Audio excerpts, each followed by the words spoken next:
नमस्कार, प्रखर राजपूत को देख रहे हैं आप। आज तारीख है 9 मई साल 2026 और इजराइल, फिलिस्तीन, लेबनान, पाकिस्तान, भारत समेत पूरी दुनिया की खबरों के साथ एक बार फिर से आपके सामने हाजिर हुआ। दोस्तों, इस वीडियो में आपको बताएंगे कि एक तरफ तो ईरान और अमेरिका एक दूसरे के ऊपर हमला कर रहे हैं और वहीं अमेरिका अभी भी ये दावा कर रहा है कि सीज फायर बरकरार है। तो आखिर ये हमला हुआ क्यों और ये सीज फायर बरकरार है तो कैसे बरकरार है, इसके बारे में अभी हम आपको डिटेल में एनालिसिस के साथ बताएंगे। और साथ इस वीडियो में दोस्तों हम आपको ये भी बताएंगे कि अब ईरान और अमेरिका बातचीत तो कर रहे हैं, लेकिन दो बड़े मुद्दे ऐसे हैं जिनको लेके ना अब तक सहमति बनी है और ना ही आने वाले टाइम में सहमति बन पाएगी। अब ऐसा क्यों कह रहा हूं, इसके बारे में भी मैं आपको डिटेल बताऊंगा। और साथ ही जो डोनाल्ड ट्रंप पूरी दुनिया का क्रेडिट अपने सर पे लेता है और कहता है कि मैंने 9-9, 10-10 जंगें रुकवा दी, जो गुलाबी सुअर ये बात बार बार बोलता है कि मैंने भारत और पाकिस्तान का सीज फायर करवाया, मैंने दो न्यूक्लियर नेशन को लड़ने से बचाया, मैंने क्यूबा का सीज फायर करवा दिया, मैंने कंबोडिया का करवा दिया, मैंने थाईलैंड का करवा दिया, मैंने ईरान इजराइल का करवा दिया।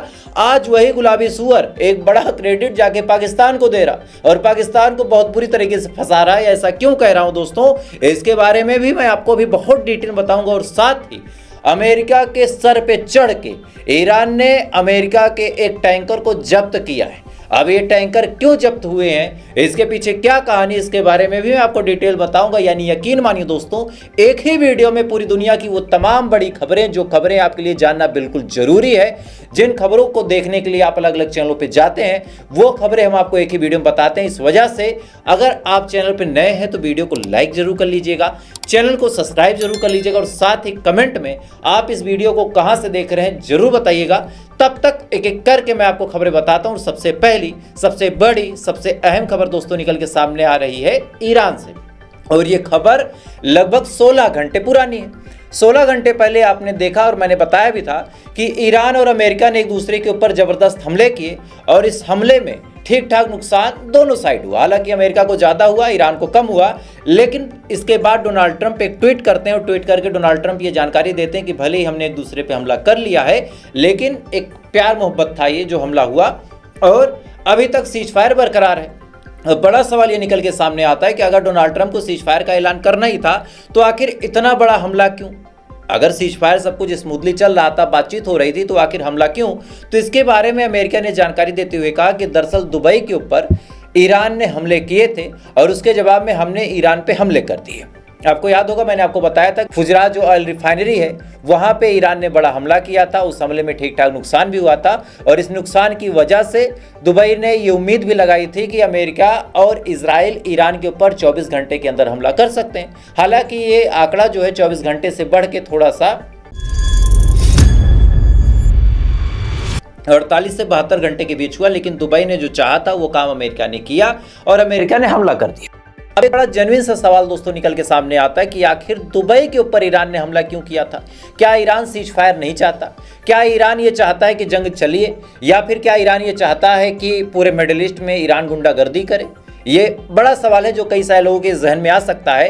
तो उनके सुलभ संज्ञान के लिए मैं आपको बता दूं कि दुबई के ऊपर हमला ईरान ने कोई ऐसे ही नहीं किया था। बार बार दुबई उकसा रहा था अमेरिका को और कह रहा था कि यही मौका है, ईरान के ऊपर हमला कर दो और ईरान का जो रिजीम है उसको चेंज कर दो। इसके अलावा दोस्तों बड़ा काम अमेरिका ने किया था, ऑपरेशन फ्रीडम के नाम पे अमेरिका ने अपने कई सारे डिस्ट्रॉयर को स्टेट ऑफ हार्मोज में डिप्लॉय कर दिया था और ईरान ने वहीं चेतावनी देते हुए कहा था कि हमारी आपकी जो सीज फायर की डील है उस डील के तहत आप स्टेट ऑफ हार्मोज में कोई भी नेवी की शिप लेके नहीं आ सकते। अगर आपको लाना है तो कमर्शियल शिप लाइए, उस पर हम रोक टोक नहीं करेंगे। इसके बावजूद भी अमेरिका जब ये गुंडागर्दी करता है तब दुबई को ईरान ठोक देता है। अब इसी चीज का बहाना लेके अमेरिका ने हमला कर दिया और जो तस्वीरें निकल के सामने मैं आपको दिखाता हूं कि बाकायदा जो अब्बास पोर्ट है उस अब्बास पोर्ट पे भयानक आग भी लगी थी और ये ईरान का मशहूर बंदरगाह है। मैं चाहूंगा कि उसका वीडियो देखें आप।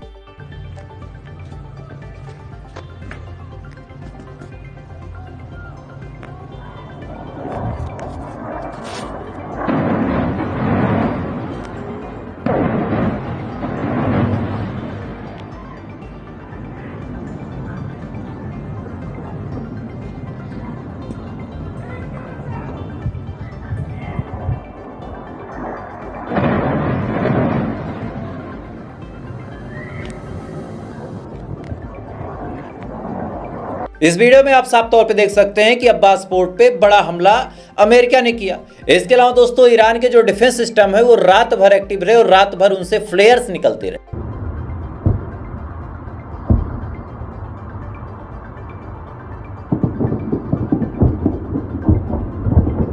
इन दोनों हमलों के बाद अमेरिका और दुबई को लगा था कि शायद ईरान खामोश बैठेगा, लेकिन ईरान खामोश नहीं बैठा।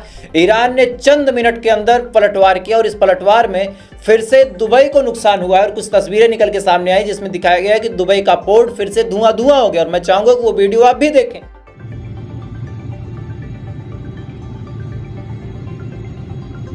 इसके अलावा दोस्तों खबर यह भी निकल के सामने आई कि ईरान ने अमेरिका के 3 वारशिप को बढ़िया तबीयत से ठोका है। और इस ठुकाई के बाद अमेरिका ने मजबूरी में कहा था कि सीज फायर अभी भी बरकरार है और सीज फायर को लेके बातचीत चल रही है और बहुत जल्द हम डील करने वाले और ईरान के साथ हमारा परमानेंट जो जंग है वो क्लोज हो जाएगा। यानी ईरान ने इनको ऐसा ठोका था कि भाई साहब इन्होंने फिर से सीज फायर करा गलाब दिया। अगर वहीं ईरान खामोश हो जाता तो फिर से ये लोग पलटवार करते, लेकिन ईरान की मजबूती इतनी थी कि ये लोग खामोश हो गए। अब सुनिए, इजराइल वार रूम जो कि एक प्रो इजरायली चैनल है, उसने एक वीडियो साझा किया और उसमें दिखाया गया कि कुछ जहाज़ों को डुबोया जा रहा है और कुछ जहाज़ों पे हमला हुआ है और दावा ये किया जा रहा है कि ये जहाज़ ईरान के। मैं चाहूंगा कि वो वीडियो भी आप देखें।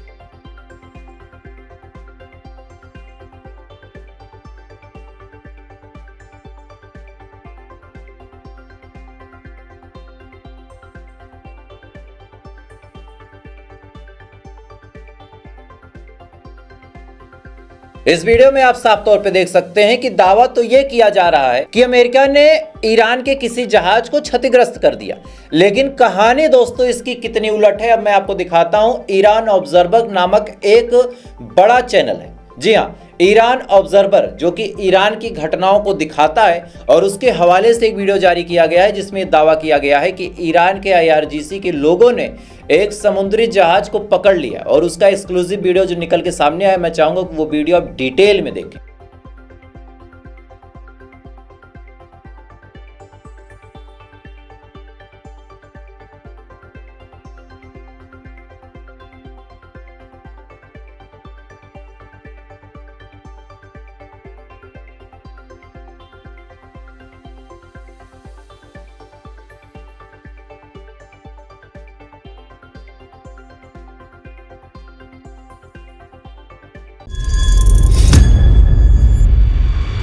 इस वीडियो में दोस्तों आप साफ तौर पे देख सकते हैं कि किस हिसाब से ईरान के जाबाज IRGC के लड़ाके समुद्र के अंदर रात के अंधेरे में घुस के उस जहाज पे कब्जा करते हैं और ये अमेरिका के लिए बड़ा झटका था। और इन्हीं तमाम झटकों की वजह से अमेरिका ने जो ऑपरेशन फ्रीडम चलाया था, जिसके तहत अमेरिका ने कहा था कि हम उन जहाज़ों को रास्ता दिखाएंगे, उन जहाज़ों को गाइड करेंगे जो स्ट्रेट ऑफ हार्मोज को पार करना चाहते हैं। ईरान ने माइंस बिछाई हैं, इसके बारे में मैंने आपको डिटेल बताया भी है कि किस हिसाब से लगातार माइंस बिछाई गई इस सीज फायर के दौरान। इस वजह से कोई भी जहाज ईरान की मर्जी के बिना वहां से निकल नहीं सकता और यही वजह है कि अमेरिका ने यह कहा था कि हम आपको रास्ता बताएंगे लेकिन सिक्योरिटी नहीं देंगे। चलिए ठीक है, लेकिन जब ईरान लगातार ठोकना चालू करता है, अभी चंद दिन पहले दुबई में मारा, उसके बाद 2-4 टैंकरों पे मारा, मजबूरी में जो मार्को रूबियो उनको ये कहना तक पड़ गया कि भाई साहब ईरान ने हमारे 10 जहाज़ों पे हमला किया था। ये तमाम नौटंकियां जब हो गई तब खिसिया के ऑपरेशन फ्रीडम बंद करना पड़ा, क्योंकि ये किसी जहाज को तो पार करवा नहीं पा रहे थे। अब डोनाल्ड ट्रंप से एक महिला पत्रकार ने पूछा कि आप एक बात बताइए, आपने ऑपरेशन फ्रीडम क्यों बंद किया, क्योंकि आपने तो गारंटी ली थी कि स्ट्रेट ऑफ हार्मोज से बाकी जहाजों को हम पार करवाएंगे। तब ऐसे हाल में ट्रंप भाई साहब जो पूरी दुनिया का क्रेडिट खा जाए, उनको नोबेल पीस प्राइज चाहिए। पूरी दुनिया में कोई कुत्ता भी मरे तो अमेरिका को क्रेडिट चाहिए, अगर मैं वीडियो भी बना रहा हूं तो इसमें अमेरिका को क्रेडिट चाहिए। आप अपने घर में खाना खा रहे हैं तो डोनाल्ड ट्रंप यही कहेगा कि भैया फलाने को मैंने खाना दिया है। दो पड़ोसी अगर झगड़ा करें, नाली का विवाद है, तो डोनाल्ड ट्रंप ये ट्वीट कर देगा कि अरे फला गांव में, फला जगह पे, फला मोहल्ले में दो पड़ोसी लड़ रहे थे, दोनों के पास 20-20 लाठियां थी। अगर मैं बीच में ना आता तो दोनों एक दूसरे के ऊपर लाठी चला लेते और 50 लोग घायल हो जाते, लेकिन मैंने इतनी बड़ी जंग रुकवा दी, मुझे नोबेल पीस प्राइज चाहिए। इस किस्म का गुलाबी आदमी ये है। लेकिन पहली बार ऑपरेशन फ्रीडम के बारे में जब इससे पूछा गया तब इस बंदे ने कहा कि पाकिस्तान के महान प्रधानमंत्री ने मुझे फ़ोन किया और मुझसे कहा कि आप ऑपरेशन फ्रीडम ना चलाइए। इसके बाद मैंने उनकी बात मान ली और मैंने बंद कर दिया। थोड़ा सुने आप। What happened with Project Freedom, Mr. President? Why was that suspended? Administration officials were talking about this in the next phase of the war. Really wonderful leadership at place. As you know, Pakistan has been fantastic, and their leaders have been fantastic. The Field Marshal and the Prime Minister, and they asked us not to do it. We'll go back to it if we have to. They asked us not to do it during the negotiation. Are you considering? इस video में आप साफ तौर पे सुन सकते हैं कि operation freedom के बारे में भाई साहब ने सारा झोला झंडी उठा के पाकिस्तान के खेमे में डाल दिया। अब यहाँ पे अमेरिका ने दोस्तों दो काम किया। पहला तो अपनी जिम्मेदारी से पाला छुड़ा लिया और अपनी कमी को दुनिया के सामने जाहिर होने नहीं दिया। वो बात अलग है कि पूरी दुनिया जान चुकी है कि डोनाल्ड ट्रंप एक नंबर का फट्टू भी है और एक नंबर का फेकू चंद है। सुबह कोई और नशा करके बात करता है, शाम को कोई और नशा करके बात करता है और रात तक कोई और नशा करके कोई और बात कर देता है। तो नशीला आदमी है, उसकी बात आप छोड़िए। सुनिए, पाकिस्तान को अमेरिका ने इस बयान के बाद दिया है फंसा। चूंकि जिन देशों ने उम्मीद लगाई थी कि अमेरिका हमको रास्ता दिखाएगा और अमेरिका हमको स्ट्रेट ऑफ हार्मोज से सुरक्षित पार करवाएगा, अब उन देशों के लिए पाकिस्तान बन गया है विलन। पाकिस्तान को वो ऐसे देखेंगे कि यार अमेरिका हमको पार करवा रहा था, देखिए पाकिस्तान ने रोक दिया, दैट्स वाई अमेरिका रुक गया, अदरवाइज अमेरिका तुम्हारी मदद करने वाला था। अब रही बात पाकिस्तान की, तो पाकिस्तान में इतनी हिम्मत कहाँ कि वो डोनाल्ड ट्रंप को कोई बात बोल सके और डोनाल्ड ट्रंप उसकी बात मान जाए। भाई अमेरिका का राष्ट्रपति डोनाल्ड ट्रंप वो अपने लोगों की बात नहीं मानता तो दूसरे देश के लोगों की बात कहां से मानेगा। अगर बेंजामिन नेतन्याहू को हटा दिया जाए तो मुझे नहीं लगता कि किसी और की बात अमेरिका का राष्ट्रपति डोनाल्ड ट्रंप सुनता है, वो भी नेतन्याहू की बात तो मजबूरी में सुनता है। तो ऐसे हाल में यहां पे क्रेडिट दे दिया पाकिस्तान को। अब पाकिस्तान यार सोच रहा है कि भैया मैंने ऐसा कब कहा। खैर अब सुनिए, डील को लेकर डोनाल्ड ट्रंप से सवाल पूछा गया कि क्या डील हो सकती है और कितना टाइम लगेगा। इस पे डोनाल्ड ट्रंप ने कहा कि देखिए डील आज भी हो सकती है, कल भी हो सकती है, परसों भी हो सकती है और थोड़ा टाइम भी लग सकता है और नहीं भी हो सकती है। How close would you say that you are to a deal right now with Iran? Could happen any day. Could, and it might not happen, but it could happen any day. I believe they want the deal more than I do. इसके अलावा दोस्तों जब पत्रकार ने यह पूछा कि nuclear के मामले में, यानी जो यूरेनियम है जिसको इनरिच कर लिया ईरान ने, उस मामले पे ईरान के साथ आपकी क्या बातचीत हुई, इस बातचीत पे अमेरिका के राष्ट्रपति डोनाल्ड ट्रंप का कहना है कि ईरान तो हमको न्यूक्लियर देना चाहता है। ध्यान दीजिएगा, ईरान हमको न्यूक्लियर देना चाहता है, न्यूक्लियर देने को ईरान तैयार भी था, लेकिन वो अपनी बातों को भूल जाते हैं। चूंकि लोग नए नए आते हैं, हम उनसे बातचीत करते हैं, फिर कोई नया चेहरा आता है। सुनिए थोड़ा, फिर मैं बताता हूं आपको। Well, it's more than a one-page offer. It's an offer that's basically said they will not have nuclear weapons. They're going to hand us the nuclear dust and many other things that we want. Heard that so far, Mr. Yeah, they President? agree. But when they agree, it doesn't mean much because the next day they forgot they agreed. And you know, we're dealing with different sets of leaders. When you talk about regime change, you know, they keep talking about regime change. Well, we got rid of the first regime, we got rid of the second regime, we got rid of most of the third regime. इस video में आप साफ तौर पे सुन सकते हैं कि भाई साहब ने कहा कि रोज नए नए लोग आते हैं बातचीत करने के लिए। अब मैं आपसे एक सिंपल सा सवाल पूछता हूं, पहले दिन से जब से बातचीत चल रही है, 2024-25 से जब से ये बातचीत चल रही है, तब से मैं आपसे एक सिंपल सवाल पूछना चाहता हूं कि बातचीत करने के लिए ईरान की साइड से गया कौन।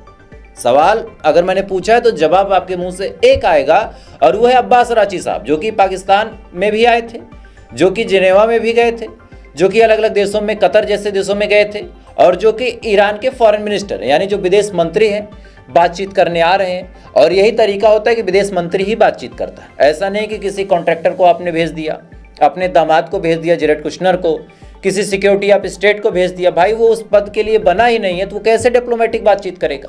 बहरहाल अमेरिका के राष्ट्रपति डोनाल्ड ट्रंप का कहना है कि भाई सब अलग अलग लोग आते हैं और पिछले 8 बातों से मैं देख रहा हूं कि केवल और केवल अब्बास अराची आते हैं और उनके साथ कभी कभार गालिवाफ आते हैं, इसके अलावा कोई तीसरा सदस्य आज तक नहीं आया। तो यहां से भी इनका झूठ पूरी तरीके से एक्सपोज हो गया। अब सुनिए, रही बात यूरेनियम की, तो साफ तौर पे ईरान का स्टैंड है कि हम अपने यूरेनियम को कभी भी अमेरिका के हवाले नहीं करेंगे। तो ऐसे हाल में ये प्रोपोगेंडा क्यों?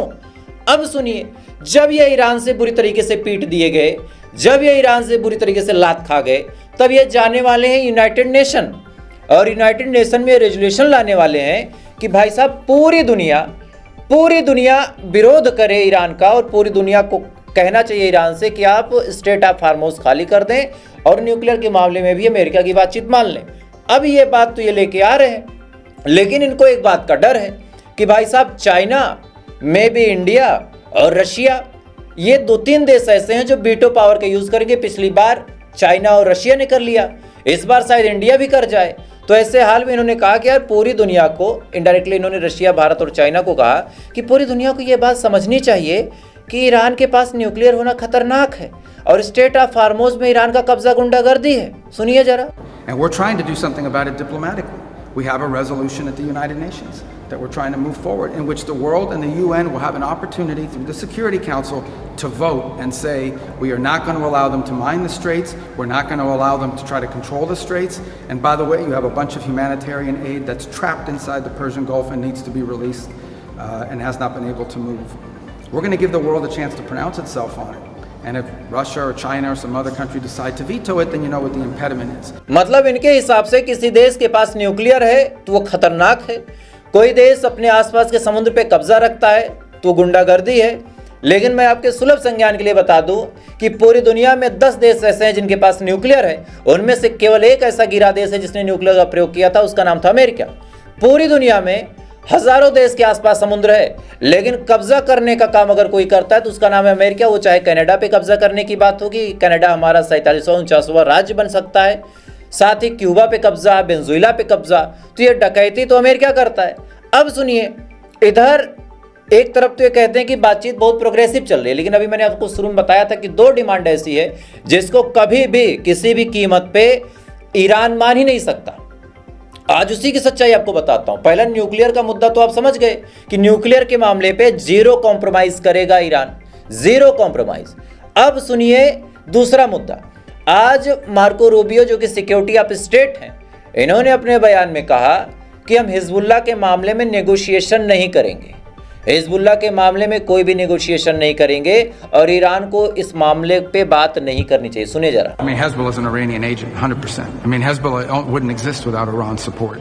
So, but I think it's possible. I mean, Hezbollah's been both weakened, but still capable of inflicting damage and doing terroristic activities, as we've seen. So I think the way I would phrase it is, we're not going to negotiate with Iran over Hezbollah, because Hezbollah is a dangerous, other than if they're willing to stop funding them and supporting them.